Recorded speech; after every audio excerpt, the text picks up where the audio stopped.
Today I want to talk about peace in your life. We all want peace in our lives and we look for it in different ways.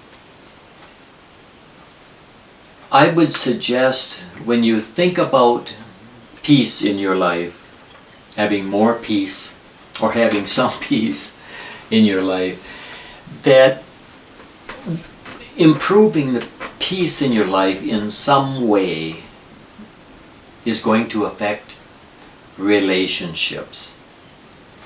I think that peace in our life is connected with relationships, with co-workers, friends, neighbors, loved ones, family. Anytime we do anything, we have to interact with other people. And Dr. William Glasser, the late Dr. Glasser, who wrote a lot of excellent books, he placed great store on the importance of relationships.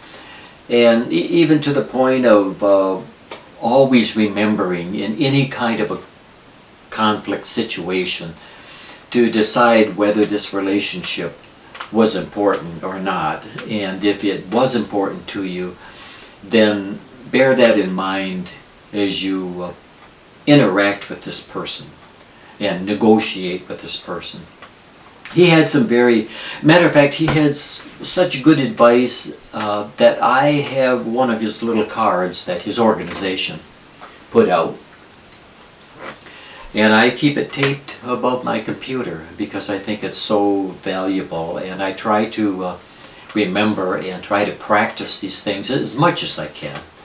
And even if I make a mistake, I go back and I reread this little card. And I want to tell you some of the things that Dr. Glasser, in building relationships and keeping relationships in good repair, there's some of the do's and don'ts. First of all, the most important thing would be the don'ts.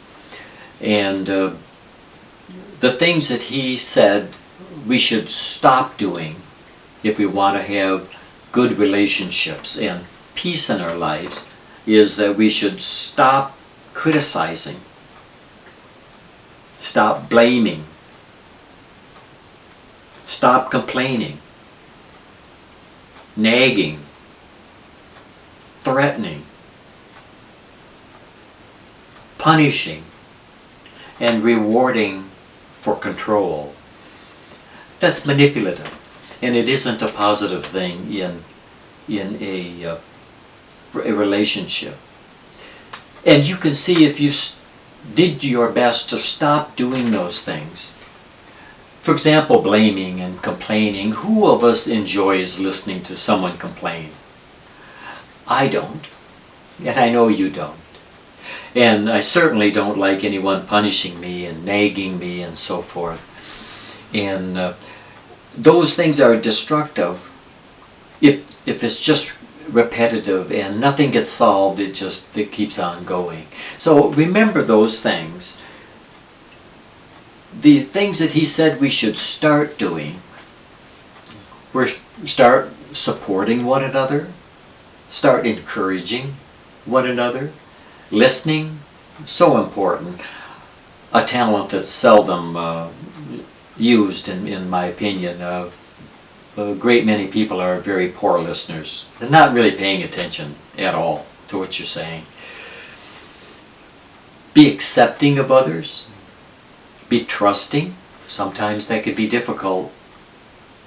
Respect others. I used to have a boss, and he would always say one of his primary things was he would tell the staff that worked for him, respect dignity.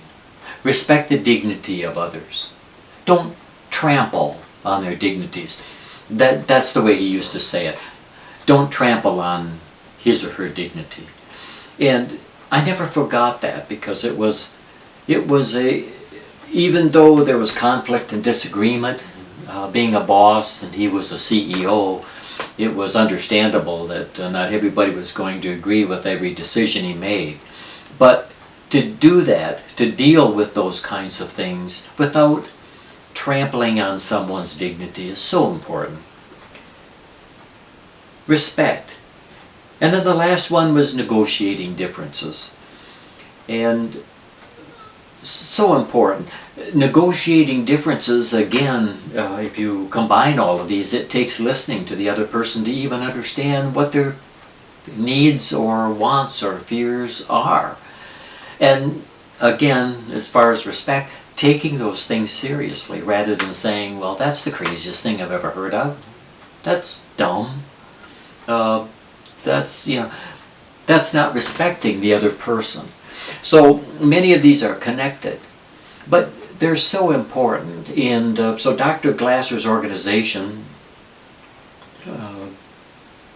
it used to be called Reality Counseling and Training Center. I don't know if they're still in existence now that he's passed or not.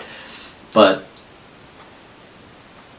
keeping relationships in good repair, striving to do that, is and I wonder sometimes if we pay enough attention to our relationships. I mean, we all say, yes, it would be nice if everybody was friendly. Yes, yeah.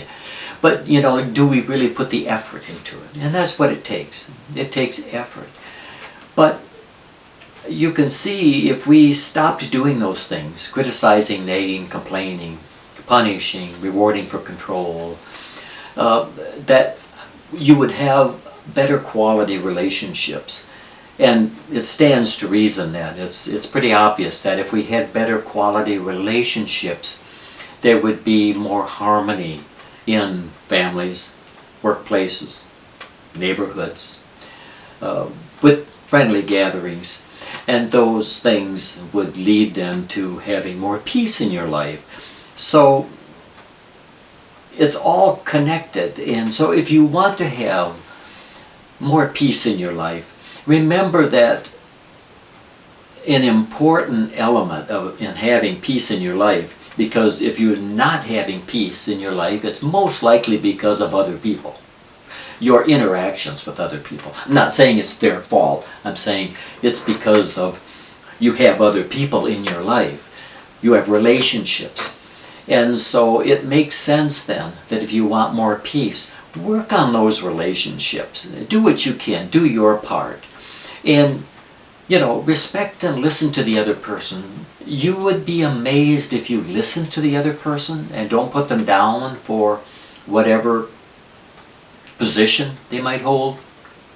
If they just get the impression that you listen to them and you're treating them with respect, you'd be surprised at how much progress you can make in having better relationships and more peace in your life. Give it a try.